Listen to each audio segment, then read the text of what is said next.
السلام علیکم محترم ناظرین،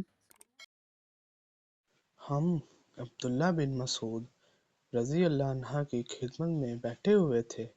آپ نے فرمایا کہ نبی کریم صلی اللہ علیہ وسلم نے جب کفار قریش کی سرکشی دیکھی تو آپ صلی اللہ علیہ وسلم نے بدعا کی کہ اے اللہ 7 برس کا قحط ان پر بھیج جیسے یوسف علیہ السلام کے وقت میں بھیجا تھا۔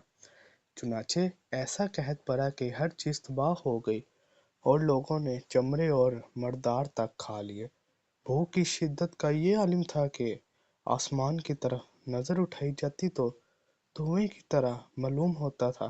آخر مجبور ہو کر ابو سفیان حاضر خدمت ہوئے اور عرض کیا کہ اے محمد صلی اللہ علیہ وسلم، آپ لوگوں کو اللہ کی اطاعت اور صلہ رحمی کا حکم دیتے ہیں۔ اب تو آپ ہی کی قوم برباد ہو رہی ہے، اس لیے آپ خدا سے ان کے حق میں دعا کیجیے۔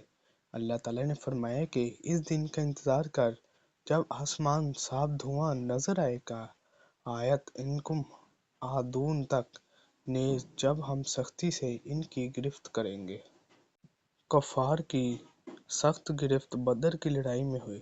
دھوئیں کا بھی معاملہ گزر چکا۔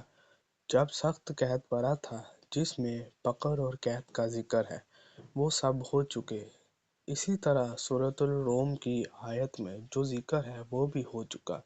صحیح بخاری حدیث نمبر 1007۔